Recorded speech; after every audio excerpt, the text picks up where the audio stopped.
Our next speaker is Mike Poole. Mike has been working with ontologies and semantic technologies for over 25 years, including positions at Goldman Sachs, Morgan Stanley, and Amazon. And he's currently the semantic technology product manager at Bloomberg. And the title of his talk today is Data Instance Registries and Enterprise Knowledge Graphs. Go ahead, Mike. Thank you. All right, thank you. I kind of wish I had a cool setup like Aura had this morning, but you just have me. There you go.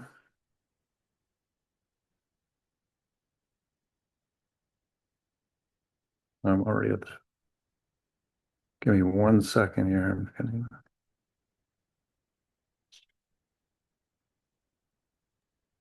Oh, we start with the punchline. You've been reading exactly. McKinsey lately? This is where we get to. That's not what I was trying to do. I'm trying to go to the beginning. All right, let me try one more time here. Well, I'll try another time if it doesn't work, but oh.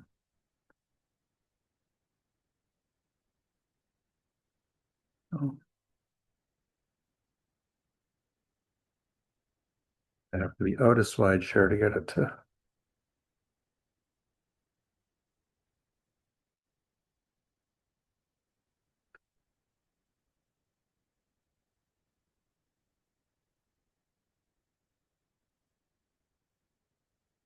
All right.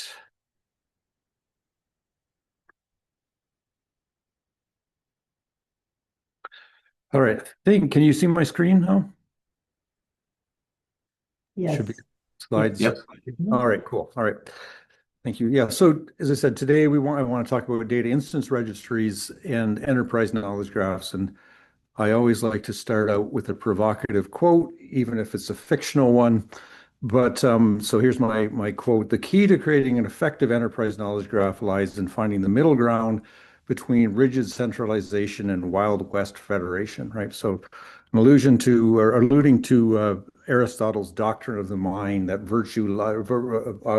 doctrine of the mean, rather, that virtue lies somewhere between two extremes, right? So in the case of creating a good graph, you have to say we want to centralize, but not too much. So we don't want to have complete Wild West federation. That would just be, a bunch of useless data silos. But if we over centralize, we end up with inflexibility and brittleness. So that's kind of the context when I want to set this is that I really feel strongly that creating an enterprise knowledge graph is exactly that, is to figure out enough flexibility so you can add new knowledge quickly and actually have true interoperability and shared meaning, but not so much that you make it difficult for people to add new data or modify ontologies, et cetera.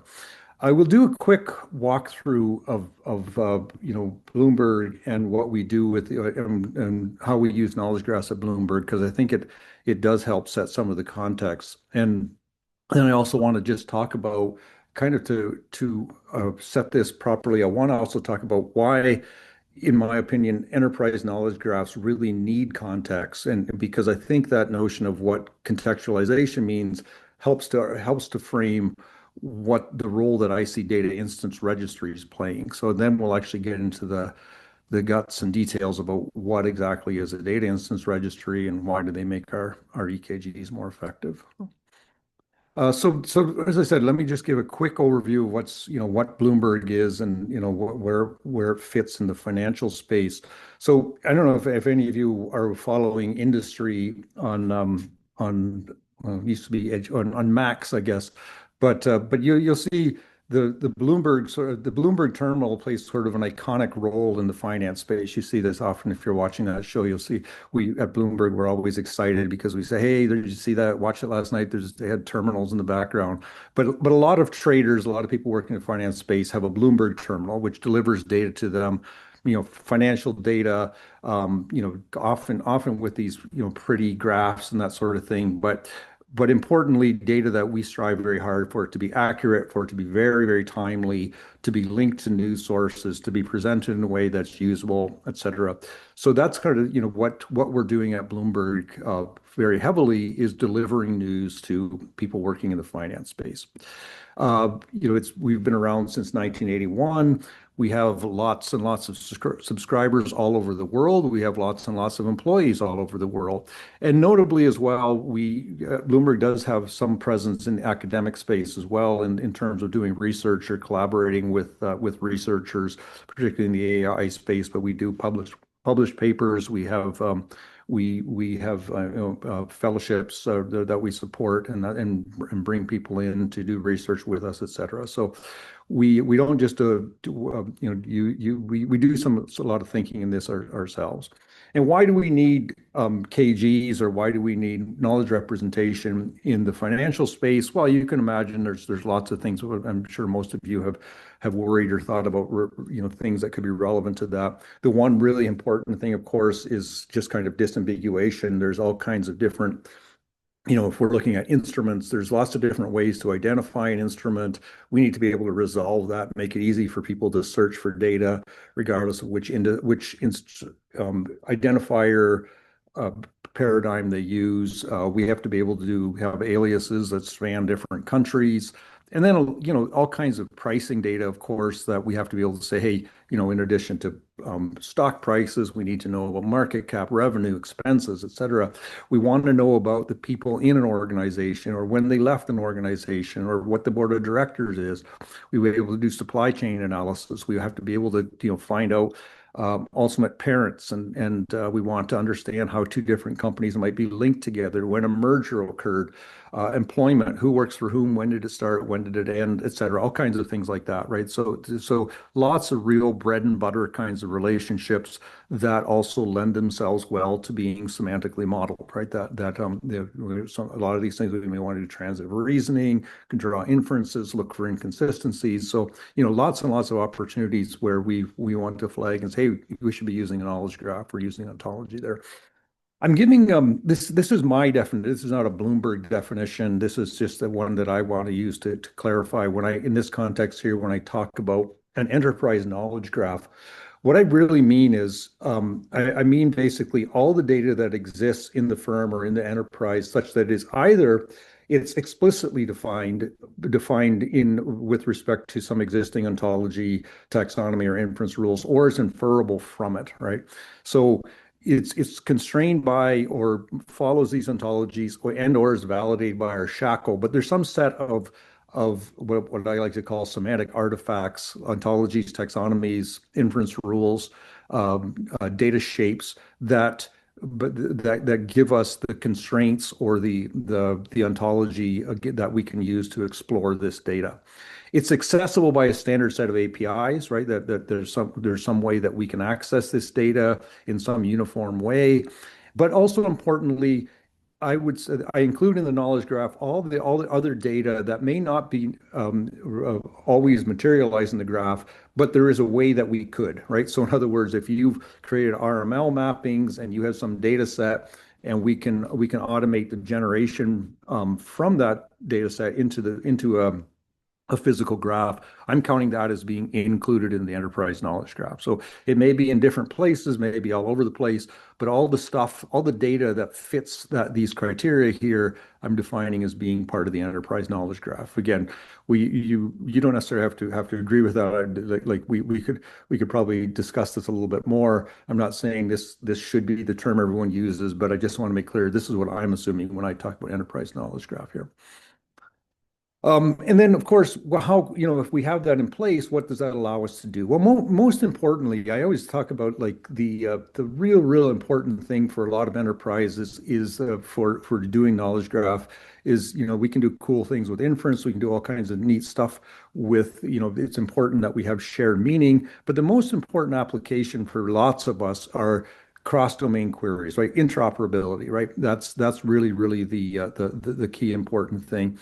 And because we have our data in a graph, we contend that it's easier for us to now deliver that down to our downstream systems who bring that to our customers. So we can provide universes of entities. In other words, what we mean by that is like the full set of some entity class. We can do disambiguation for downstream users. We can also do stuff like make as an example, somebody might come in and search, give me the last price for IBM. Well, of course, IBM is a company. They don't mean that they want the price of the company. They mean the stock issued by the company, right? So we use our graph to figure out some of those things as well, as to say they're referencing a company. What is something linked to company that would actually have an end of day price on it? It's this thing, this issued by, et cetera. Those are a lot of good reasons for us to be using graphs to help facilitate the delivery of that data. Okay, so that's kind of just giving you the Bloomberg context for this and why we're excited about knowledge graphs, et cetera. And what I really want to do today is to just talk about what I think is an under discussed concept in the enterprise knowledge graph space. And I may present it, and you may say, oh, well, of course, we already have one of those. I don't know, but in my experience, we don't often have what I call a data instance registry. So I want to tell you what I think a data instance registry is and why we want to have one within an enterprise knowledge graph. So that's kind of what I hope you end to hear today is that you understand that this is what I'm trying to present. But again, just to talk about that a little bit more, I think again I'm going to go back and I've talked about this question before about what I call the finding the way of the mean between the complete centralization and the complete Wild West federation. But I think anybody who you talk to about knowledge graphs, or almost anyone, what we always say is, why do we want to have knowledge graphs? Well, we've got these terrible data silos. We can't, it's very hard for us to pass data back and forth to get full clarity because we have these terrible data silos, right? We want to eradicate those things. And I guess what I'm going to say, and I'll expand on this a little bit further on this, but my contention is that our answer to the eradication of data silos, it can't simply be to say, now we're going to take all this stuff that was in the data silo and we're going to put them into one single big contextless graph. And I don't know if that's sort of a straw man. I don't know if anybody actually seriously proposed that anyway. But just to be clear, a knowledge graph, it has to allow for some measure of data segregation for various reasons, even if it were just for provenance checking. But I'm going to say there's a whole lot more than that there has to be. If our knowledge graph doesn't contain data silos, but it does contain distinct data sets, and those data sets are importantly kept distinct from each other in order to give us kind of, as I said, sufficient decentralization so that our graphs remain effective. And as I've noted, I've done another talk. I'm going to go in another place about context, and I'm going to revisit that a moment here. But my point is, context, which I'll define briefly, they can be managed. These different days, they can be managed by applying ontologies and taxonomies and shapes to different parts of the graph at different times. But what about the data itself? That's the question I want to come back to today, is to say, hey, if we allow for kind of segregation of our data, how do we still get linked data, right? If we just say, hey, now my graph is just going to be a bunch of data sets, we have the potential to lose the ability to do the linking. So that's what I want to come back to, is to say, hey, in this space of context, what in the world, like, how do we still get enough data linkages? So, all right. So again, now I am going to go back to this what I see as sort of a straw man that I'm going to beat up a little bit. But very often knowledge graphs get presented, with this term called the single source of truth. Why do you want a knowledge graph? Well, because it provides a single source of truth, one place that has this single answer for all our questions. And if once we do that, all our problems will be solved and good things are going to happen. And again, I've presented on this before, so apologies if you've heard this before. But as I've noted, the single source of truth mindset can be a sort of a dangerous siren song, right? In particular, all people who are working in ontology know that trying to create the ontology for that single source of truth is an awful lot of work, right? It's very hard to model everything completely so that it'll be useful to everybody. It's just slow, and people often refer to it as the ontology bottleneck. The negotiation process required is slow and complicated, and politically fraught. I mean, again, I'm sure we've all had experiences where we're in meetings trying to figure out what a customer is or what counts as a derivative, and those can become very, very intense. So because because meaning is important, right? Like that's so, and because it's important, the negotiation can be complicated and have challenges. But I would also note that in addition to just not negotiation being hard, there's legitimate reasons to have more than one model in places, right? Again, like the example I sometimes throw around is the like a simple example is like if you go to the EU and you go to versus the US, they have different models of vodka that are operational at any given time. If you I've certainly experienced before. If you go and talk to people at a company about what constitutes a merger, it's often remarkable that there's actually different assumptions operating there. So, and then sometimes people need different classification systems. So, but even that aside, even if we were to, go negotiate all our meaning, we still have legacy systems that say, well, shoot, we resolve the meaning of this concept, but we still have this legacy system that uses the old meaning, and we have to integrate that in. And so in general, it's important to be able to contextualize, and as useful it is to have shared truth and like a single source where we say this is the enterprise-wide definition of X. It's bad to make the achievement of that a prerequisite to progress, right? In other words, we need to have mechanisms to move forward on knowledge graph creation, even while we're trying to resolve some of those meaning negotiation processes. So, and then again, as I said, there is, as terrible as we think data silos are, they have a certain utility to them in this because of this, right? They enable us we get flexibility to manage and model locally, right? So that just often speeds things up. If you have to add a new property or modify existing property in a data model, and if you have to call the whole enterprise together or have a conference with, and understand all the downstream systems if we were to change that in our central ontology, that's very, very difficult, right? So if we don't allow for some level of flexibility, we end up kind of impeding progress across the organization. So again, data silos are absolutely, things that we want to avoid, but we should remember, why do they exist in the first place and why are they somewhat useful? And there's, as I said, I already alluded to, there's lots of situations that modularity and contextualization are very important.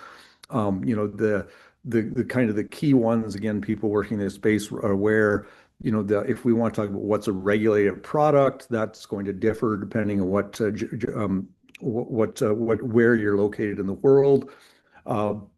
In our ontology, and the other example I love to give is our ontology might correctly say that every adult person has a taxpayer ID, but we certainly don't want to then say, well, we want all our data sets about people to have taxpayer IDs in them, right? We have, just different validation requirements in different places. But the other key thing is, like, if we think about temporally qualified queries, you can think of those as contexts as well, right? If I say, hey, I need to know everything that was true in 2008, or I need to know everything that was true between this and this time, that's very much a contextualization problems. A real example from, somebody forwarded me this lovely email chain where people at Bloomberg were discussing, hey, should it be a financial instrument or not? Like, if I'm talking about a piece of property, is that an instance of financial instrument? Conceptual disagreements. It can be useful if our ontology allows us to create a view of the world in which that thing is true and another one in which it isn't. So, and of course, the main one being rapid model evolution. So we need to be able to do modularization, contextualization. So having said that, we need to be able to contextualize, modularize, have flexibility, allow for quick model evolution. But so the challenge that we have is say, what are, I'm thinking like a product manager now, what are our requirements for our knowledge graph? How do we follow the start small and avoid a single system without replicating the data silo problem, right? The easy solution to that is to say, well, we'll just create a bunch of unassociated name graphs but at least we can query it in RDF. We don't want to get there, right? Like just we want to make sure that our data sets that we don't have de facto data silos and just take comfort in the fact that we're in a triple store. We still want interoperability. Our data has to be able to query across 3 different data sets and have enough shared meaning to be able to have those queries be able to work to pull the data from those things. We want data that's truly linked. So we want to be able to share meaning, but also to contextualize and pivot effectively, right? We need to be able to say, here we're talking about Europe, which things are regulated products. Here we're talking about, here we're talking about making this assumption about what counts as a financial instrument. I need to run a query based on that assumption. So we need to have a KG that allows us to recognize different meanings and for different scenarios. And we still need to be able to query across kind of our entire graph while not being impeded by interdata set discrepancy. So what does that look like? Well, again, I'm gonna talk about this concept called knowledge context. It's a fairly complicated thing that, as I said, I presented this before, so I don't want to go into a great deal of detail. I'm happy to come back to it. So I'm going to go through quite a bit of content fairly quickly here, and as I said, I'm happy to come back to it a little bit later. But I do want to put this discussion of data instance registries in the context of context, so to speak. So basically, to address this problem of the need for flexibility and across different data sets and across large KGs, we want to have this notion called a knowledge context. And again, I've given this a fairly formal definition, but what I want to propose here, and again, I don't want to turn this into too deep a dive on this, but we should start thinking about a knowledge graph, an enterprise knowledge graph, as a set of contexts, right? And a context then is something that we say, well, what is a knowledge context? I'm saying quite simply, it's a set of data sets, right? Or set of name graphs that are what, that might consist of what we typically call A box data, right? A bunch of data instance information. So there could be one or more of those, right? It could also be a set of ontologies, and we want to modularize our ontologies, but there's some set of ontologies, some set of taxonomies, and some set of shackle shapes, right? And some of these could be empty. We don't have to have shackle shapes, but we need to have at least one name graph probably, and we need to probably have at least one ontology. But otherwise, a knowledge context is something that's a set of data sets, a set of ontologies, a set of taxonomies, and a set of shackle shapes. And then a knowledge graph would be a set of those contexts. Now, within a context, so now we take one context, and within a context, we commit to the things that people typically think of as being applied to a graph for a full-blown enterprise knowledge graph. So again, we want the ontology and the taxonomy. They obviously have to be consistent, but that's only within a context, right? But this does allow that we could have different ontology modules that are inconsistent with each other. We just can't have them in the same context. We also commit, as I think we all have assumed, is that if I'm applying an ontology and a taxonomy in a particular context, we are committing to the truth of everything that can be derived from the data set from that, right?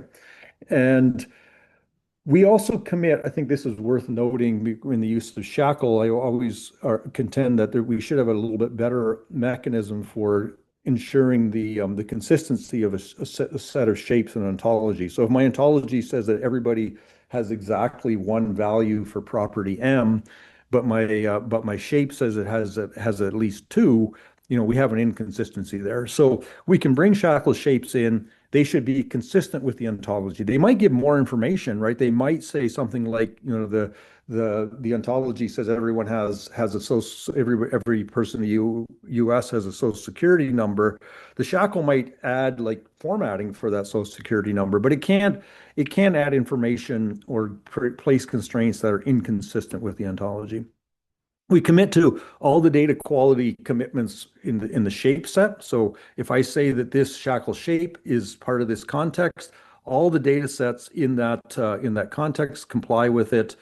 And then finally, the data is consistent with the ontology set. So across contexts, again, it's useful for us to say, hey, flag for people to say, by the way, this ontology is inconsistent with that other ontology, right? And an example again of this might be, there may be a US regulatory ontology that is not consistent with the EU regulatory ontology, right? We want to formally capture that as well. Like, beware, don't apply these two ontologies at the same time. There's no obligation to be consistent with another context ontology set, right? If the data set is outside a particular context, it doesn't have to apply, we don't have to apply our shackle shapes to that thing, right? We only apply these rules locally.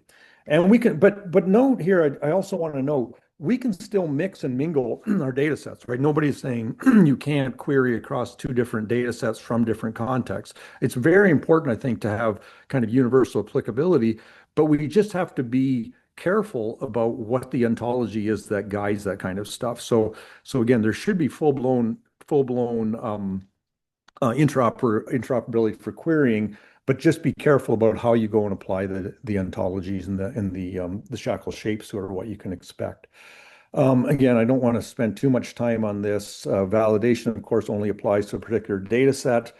When the reasoner is off, you can query across any data set. With the reasoner on, of course, you're kind of constrained by the fact that ontologies from different contexts could be inconsistent with each other, et cetera.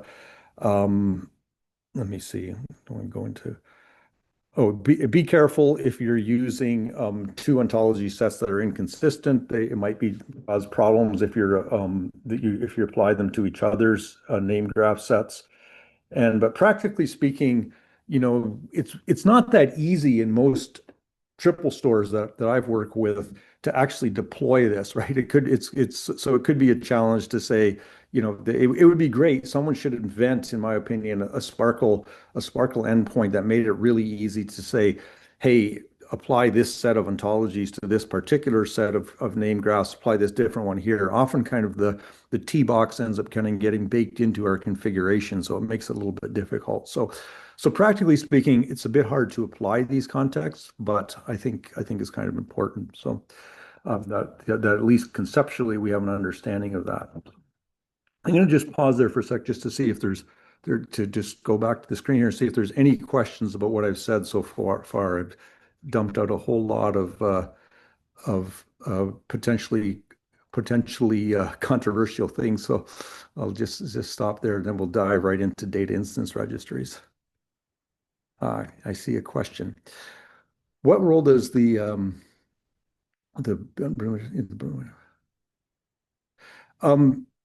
yeah, so we have the role of taxonomies in the ontology is an interesting one, but yeah, Bix plays a fairly central role in the Bloomberg graph, in the sense that we kind of define it as it's defined it's used quite centrally. But the other interesting thing there is it ends up often being useful to be able to do mappings, right? Like our customers may be using the NAICS or the North America. So we also allow for this notion of a mapping. But yeah, Bix is pretty central to a lot of the things that we apply. So yeah. The relationship between knowledge context and knowledge bases, if any. As I said, I think the reality is a knowledge context is probably easiest deployed on a particular physical knowledge graph, right? But we could imagine having like a knowledge graph that allows us to flip around these different contexts. So I don't know if precisely how far, Alex. I don't know if exactly what you mean by a knowledge base, but is that? Oh, you give me a thumbs up, so I'll assume that's okay. But, I mean, I presented this elsewhere before, and someone said to me, "Hey, these knowledge contexts sound a lot like microtheories." If people are familiar with psych, and that's really, they are kind of like, in some sense, like an RDF owl knowledge graph way to sort of deploy some of that stuff, the ability to have to contextualize some of the information that we're using, et cetera. Yeah, and on this question of I think that's exactly right on this question of repository. I've talked about name graphs here, and you're absolutely right. When I've actually tried to push some of this stuff, we often say, well, actually, I probably would go back on this and tease this out a little bit because name graph is really my deployment of it, but we could just as well be done with federated queries. It's absolutely true. If we said, hey, there's a bunch of different physical repos, we could use federated queries to go across it and that sort of thing. So that's a fair point. It's really just to say, conceptually these things could be different. All right. Now let me try to go back to.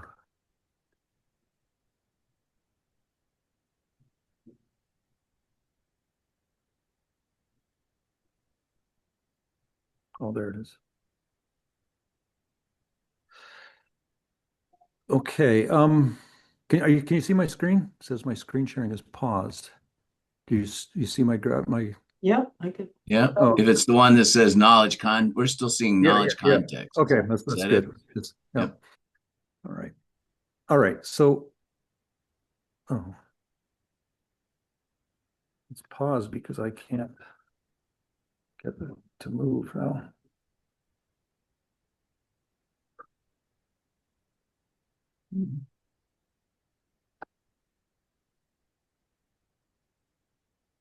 Sorry, I'm going to stop my share and restart it because something bad happened.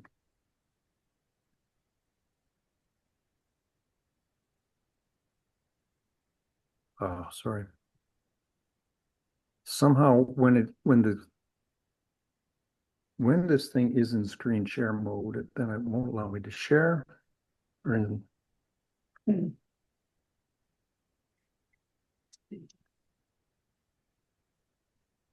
There you go.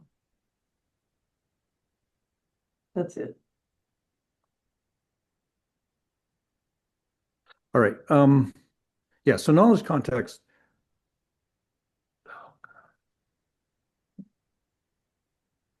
I really don't want to see the.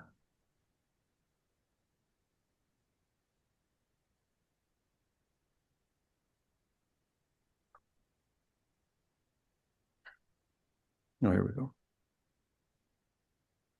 Talk about. So what is it? Just to kind of give um, a very crude representation of it, but really what this means is, like really what I'm talking about to simplify it is real modularization, right? Using modularization and OWL imports accomplishes an awful lot of what I'm proposing that we would do, in addition to adding something for inconsistencies. So basically, if we think of our ontology set and our shape set as a set, and I've sort of left taxonomies out of here, but we can think of adding those in as using OWL imports. The green line means that this shape or this ontology imports that one.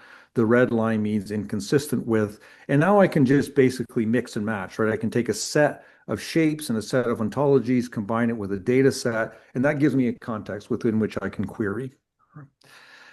Okay, so that's really, as I said, if we think about the other question of saying, hey, wait a sec, what happens as we're negotiating some of this meaning? Well, then as we gain consensus, as people say, oh, we thought we were talking about two different, this notion of merger, we've actually resolved what a merger should be.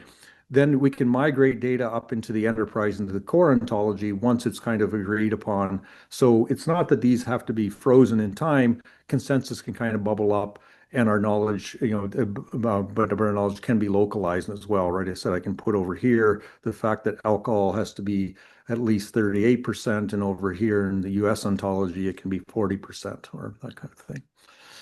All right, so then again, now let's take all that kind of, the need for contextualization, the ability to kind of modularize our enterprise knowledge graph, and it's in that context that I want to discuss what a data instance registry is. That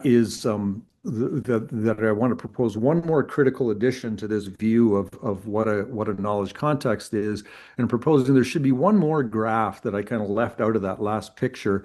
And that's a graph that contains all the information in our data instance registry, which I'll explain in just a moment. So what is a data instance registry? So I would say a data instance registry is really like a birth registry, right? Like if you go to your local county, there's a place you can go to find all the people that were born in that county, which hospital they were born in, maybe who their parents were, the date, et cetera. But our data instance registry contains kind of the birth information about essential data in our graph. And I'm calling that the first class citizens. Again, not to just to allow that there could be things in our graph that aren't in our registry, but the important things in our registry should appear, or the important things in our graph should appear in the registry. And like our upper ontology, the registry, the stuff in that registry is true in every single context. So if we go back to that little diagram I have pictured here, there's this data instance registry, and everything that's true in that thing is true wherever we query, just as everything in every single query should be the enterprise core ontology applies to it. So these are two things that are kind of true everywhere. If you again, if you're familiar with the psych knowledge base, it's the base KB in some sense. It's the ontology plus these basic facts.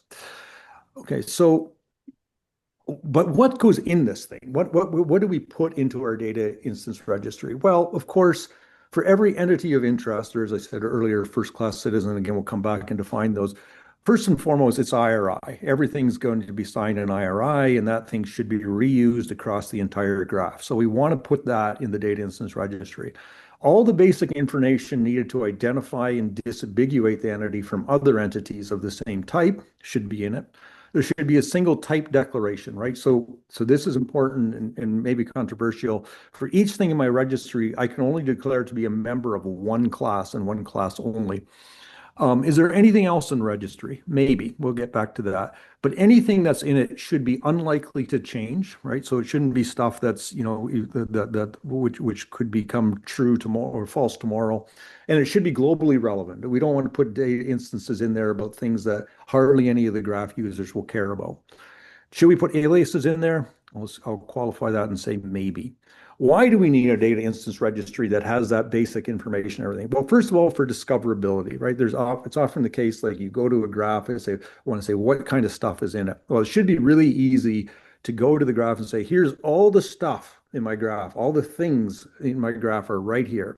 So we want to make that searchable.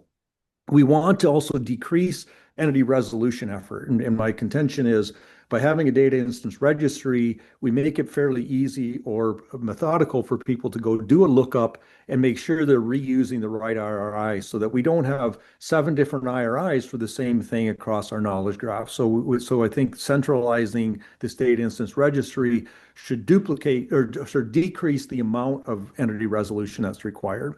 I don't think you'll ever get away from that entirely, but that's part of the point of it. It makes it much easier to prevent some of the need for entity resolution by just allowing people onboarding data to do lookups and reuse IRIs in their space.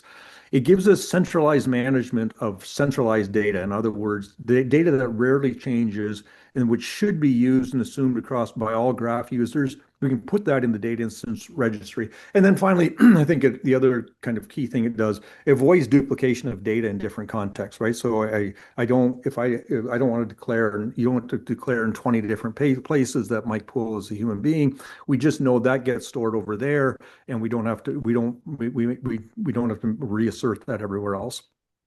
What do we need to support a data instance registry? Well, here's a few of the things. I don't know if this is necessarily exhaustive, but we need, an IRI registration service, right? We want to have a single way to generate IRIs that ensures that they're consistent with any kind of name or IRI templating requirements and ensure that they're unique, but we kind of centralize the generation of IRIs, or at least centralize the generation of IRIs that are used across the graph. We need a data registry ontology, which I'll talk about for a minute or two as well. A data and registry ontology is what I call a covering set of classes and an identity criteria for those classes. We need, and I will dive into each of these things here. We need an effective change management policy. We need a discovery mechanism. We need a directory. So in other words, I should be able to go to my data instance registry and find things, but it should also help me find where I can find more information about these things. And finally, we need a disambiguation service. Somebody comes in, is trying to find things. We should, help them disambiguate if they don't have enough information to identify it, the single instance of it. So let's go back to it. I think the notion of the IRI registration service is clear, but as I said, I think the data registration ontology should have what I call a set of covering classes. And that's a set of classes that are mutually exclusive and comprehensively exhaustive, right? The criteria we often give to taxonomies that we want to say, in other words, that every entity of interest in my graph should that everything that's going to be registered in my graph should be in one of those, one and only one of those classes, right?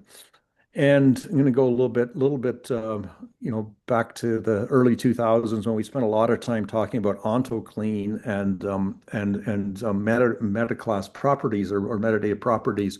So I'm saying the classes in the covering ontology should be rigid. And by rigid, we mean that X would not survive its departure from the class. And what is that? What's an example of that? Well, the example I often like to use is person, right? As soon as I stop being an instance of the class person, it means I'm dead. It means I no longer exist. But the class teenager is not rigid, right? I have survived my transition into and out of the class teenager. I was once an instance of the class teenager. I no longer am, but I still exist. Company is probably a nice example as well. Like again, even the notion of what counts as a rigid class is there's some discussion of that. But arguably, if something stops being a company, it really kind of stops existing in a meaningful way. I guess you could say, well, it could become like a bunch of people but they're not really the same thing anymore. So company, I think, is probably an example of a rigid class, but private company is not, right? If something is a private company, it could evolve. It could become a public company. It could have an IPO, so they change. So the class in the covering ontology should be things like company and people. It shouldn't be things like teenager and private company. We can have lots of other classes. To be clear, I'm not suggesting that our knowledge graph ontology should be like this. I'm just saying the data instance registry should be like this. So there should, of course, we should have multi-classification of things. Our ontology should allow for that. Our ontology, I'm not even saying all the ontologies in all the classes in our ontology need to be rigid, but the ones in the covering class should be.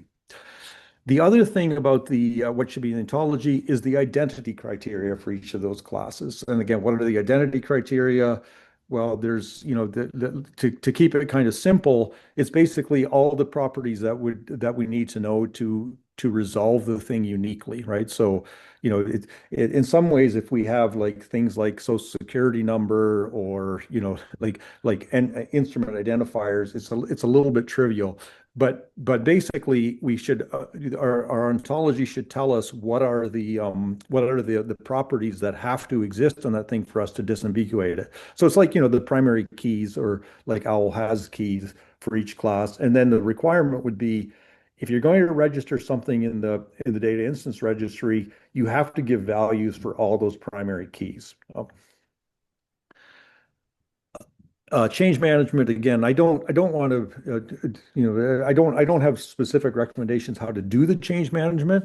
I would know, but obviously what's in place there is new data will be added frequently. So the change management should allow for the addition of stuff. Hopefully by design, the data in the data instance registry should change infrequently, right? But it will change, right? Inevitably, as we all know, mistakes are made, people fat finger things, et cetera. So we have to be able to deal with deleted IRIs or merged IRIs. We have to have a mechanism for that, to allow that values could change. And if we do that, how do we do that? Do we just keep a running record of all the changes? Do we do that via logs? Do we snapshot the graph? I don't know, but we should have a change management process. People should know if the DIR gets updated, here's how it goes, here's how changes are made, et cetera. We need a discovery mechanism. Again, I don't know if we're saying anything more here than we really need search, but you could also think of things that front ends or mechanisms that you would use to help people discover. Again, this is going to be very use case specific, but again, the point of our data instance registry is to help people find stuff in the graph. So, design your discovery mechanism accordingly. I would suggest that there should be a data directory, right? And the data directory is what allows you to go from a particular from a particular entity to figure out where do I go to get more information about this thing, right? So my data instance registry allows me to find Goldman Sachs, but I say, okay, great, I got Goldman Sachs, but what I actually really wanted was the Goldman Sachs board of directors. So we should have some mechanism for people who are using the data instance registry to say, if you're talking about instance of company and you're looking for board of director data, it's in data set 459, say, right? And in our data set directory, again, there can be different design or decisions made, but I think it would be pretty cool if, in addition to that, you can allow users to figure out which RML mapping captures that, or it doesn't have to be RML, but whatever your mapping tool is, to actually say, oh, by the way, we actually don't even have a standing graph that has an information in it, but you could run this job here, and you'll generate a graph that gets it. So our data instance registry doesn't just allow us to find the things in our graph, it allows us to find out where there's more information about the things in our graph. So it has the data directory. Now, what shouldn't be in the DIR? This is, I think, even more interesting, what the stuff that we shouldn't bother to put in there. So I would say information about the entity that's likely to change over time. So example, I don't think you should put job history of people into the DIR. I don't think, another obvious example, country and city populations, that's probably something that's going to change. You could, of course, argue that you could have temporally qualified assertions about it, but nonetheless, that stuff that's evolving, it should not go in the data instance registry. Classifications that aren't in the DIR ontology. So for example, we just by the definition of the ontology, but if we might have a really fine grade instrument classification system, and it could be one that different parts of the organization use differently. Anyway, that should not go in the ontology. So again, just to emphasize, we're not using the DIR to get our most complicated type assertion that we can on the thing. That's supposed to be very high level. So for more granular classifications, those are elsewhere in the knowledge graph. And things that aren't an entity of interest, right? So the examples of this would be things like, let's say a physical address would be an example, or a price would be an example, or a situation of someone working at a company. None of those are all kind of what I call second class citizens. Those very well will be nodes in our graph when we create it. We might have a node that represents price, might have a node that represents a physical address, but rarely would somebody be looking for a particular physical address apart from the thing that holds that address. So all the stuff that's only in the graph because it tells us more information about a primary interest. I wouldn't put that in the DIR, right? And then also relationships. There might be some, like arguably things like you might be able to legitimately put in like father, mother, right? That's something that's not likely to change, might be useful for disambiguation. But for the most part, relationships should go elsewhere. So those are the things I say like shouldn't be in the data instance registry. And why not? Like, why don't we put all that stuff in the data instance registry? Well, this gets back to again the flexibility thing, right? And the ability to kind of contextualize. The data instance registry should be true in every context. So we don't put anything in there that people don't that every user in the graph that not every user of the graph will necessarily agree with. So the more we put stuff into data instance registry, the more we have, the less flexibility we'd have to consider other points of view, right? So we, again, even like a lot of this information, like classifications, but also stuff that there might be more than one source of information for it, right? Like an example in finance often is you'll get different data providers providing different sets of information about like really critical stuff. Now, you may want your graph to be flexible enough to say, hey, here's the data from these three different providers and keep those separate. And then if you've already put that information in that shared registry, you kind of lose your ability to kind of put the data instance registry with those other ones. I think it should also be designed with an eye to minimizing change, right? Like I said, new data is fine, but you should minimize the number of times that you have to change it. Change management should be something that's more or less localized. Let the data owners who know about that stuff take care of that. Our data instance registry ownership should be centralized. So as such, we want to delegate as much of the change management as we can to downstream data owners who are in a position to make the judgments, who are in a position to kind of do the deployment of that data, but also to keep it focused in the right place, right? The more changes you make, the more you centralize that data set, the more downstream repercussions you have of it. So if you can put your change management down into a different graph, that allows only the consumers of that graph to have to worry, to kind of, it has the potential to impact the blast radius of the changes as well. So again, like, we want to centralize, but also delegate the management of some of the change stuff to sort of downstream systems. What about aliases? Again, we noted one of the things that we should be able to do with our data instance registry is search. So some aliases are certainly useful. You want to be able to come in and say, hey, I've got this, like a real, as I've alluded to, we have what we call, we have a ID resolution service that allows us to say, hey, here's this QSIP for this thing, give me its Figgy, right? But that's the kind of stuff you may want to support in your data instance registry to say, hey, here's all the different aliases, so it makes it really easy to look something up. But again, I would be a little bit careful if the alias is sort of contextualized or local to a specific system, which is stuff that often gets treated as an alias, but it's only an alias locally. Keep that local, right? Because you also end up having the potential to pollute the search if you put too many aliases in there as well. But so yeah, aliases might or might not go into the DIR. But in general, I would just say, or in conclusion, that I think data instance registries are really kind of key to give us the flexibility to allow for data discrepancies and large data changes, but giving us enough centralization to make sure that we can very effectively link our data and make sure we're reusing the same IRIs across the space, et cetera. So, and I will stop there with a few minutes for questions, I hope. Great. Thank you, Mike. That was really interesting. There are a couple of questions in the chat. I don't know if you I think he nailed most of these at did halftime. you already get those? Yeah, Okay. that's right. Okay. During the Bad Bunny performance. Yeah, there you go. Go climb a telephone pole. Michael? Yeah, Mike, nice presentation. The one thought I had, you drew one of your slides had an import diagram of different things, ontologies, data sets, shackle, etc.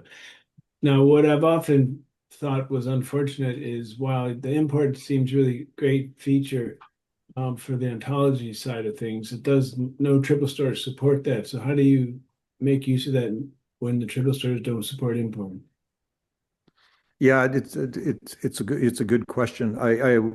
You have to kind of we sort of realize it as a de facto thing, right? So you're absolutely right. If there's imports, we have to basically like I kind of stress like I like to keep every basically every every module in a distinct name graph, right? So but that kind of gives you the functionality to say, okay, that is so basically you almost have to run something in the back end that says, hey, you have this imports, we're going to have something that's going to generate the import closure of that thing, take those name graphs and put it into the Sparkle query context. That's really, I mean, we have that problem.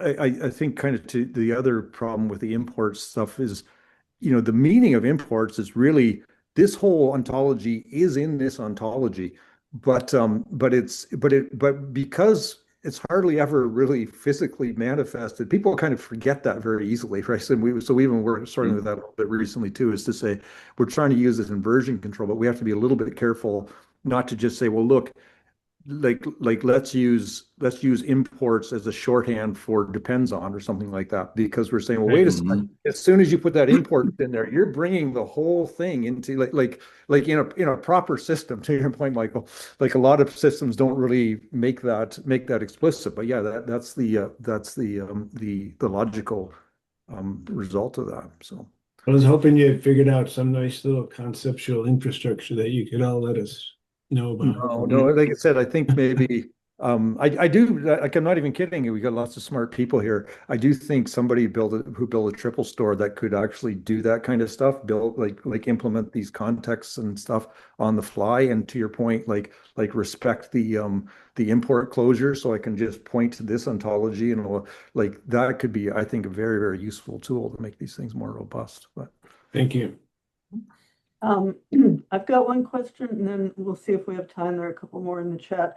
So how do you see the relationship between the DIR ontology and the core ontology? Do you think the DIR ontology is a subset of the core? yeah, I mean that's my working model for it. I don't know if but yeah, that's basically it's basically you take like this is what we do is basically take the core and then it's just you kind of would go across the core and tag, right? That's I think Yeah.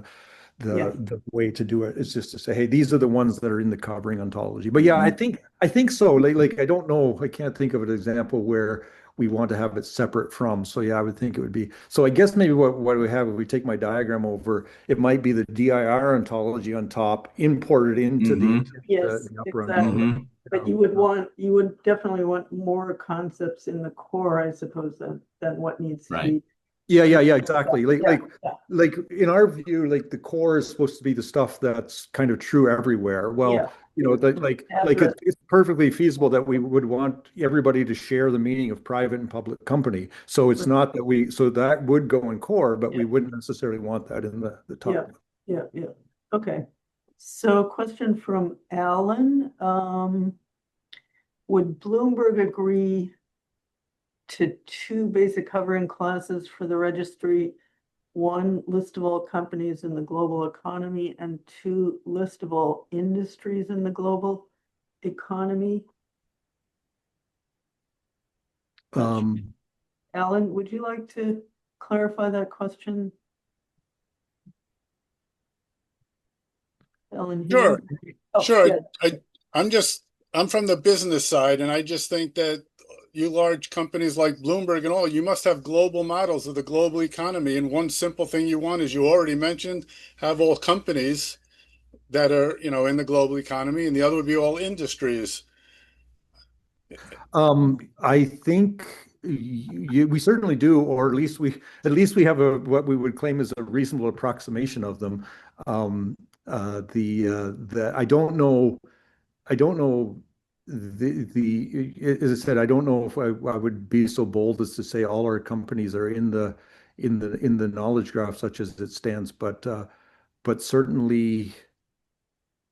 Yeah, and then to that question, we also use those to do, for filter querying and stuff too, right? Like somebody comes along and says, give me all the U.S. companies that are, in tech or something like that. Yeah, and as I said, and I should note as well, like the data instance registry I presented it here, we have a registry of sorts. It doesn't quite follow what I proposed here. So this is not intended to be a presentation of the Bloomberg data instance registry. It's sort of my idealization of a data instance registry, just to be clear on it. But yeah, but it would be the case, like that we would say, every company gets an IRI, so it gets registered as a company, and then every industry we would want to register those as well. So the industries would be in the covering economy, and then kind of to your point, what about the relationship between the industry and company? I would say that probably should be stored elsewhere, but I'm Mm-hmm. not sure what we do. I think we might do we may actually have that like in put that in the registry. I'm not quite. We've got one more question in the chat that we may have time for. Dean is asking, can you provide a general comment about your interaction with internal teams who may wish to get access to ontological data and modeling for building artificial intelligence agents? Is this happening? Can you elaborate at all about the interactions? Oh yeah, I mean, so it's a great question. What we're really trying to do is make it a lot easier for, let's say, what we call it, let's call them SMEs, like people who know a lot about a particular domain, and make it a lot easier for them to come along and extend the ontology, right? So that speaks to the modularity. So the mechanism we would use to do that, somebody can come along and maybe work with an ontologist, maybe work on their own, propose an extension to the ontology, and even maybe start using it, but we can keep it segregated. So, and then ontologists can kind of come along later and say, okay, well, you propose all this stuff and be able to put it in there. So we do work like this is actually a real problem that we're trying to solve, is make it easier for people to create those for building artificial intelligence agents, for onboarding data, for whatever is happening. So yeah. Sorry, Michael, I see you have a question. I don't know if we have time, but you have another. Real quick one. You said you want the instances to have a unique class. Why is that? Oh yeah. Yeah.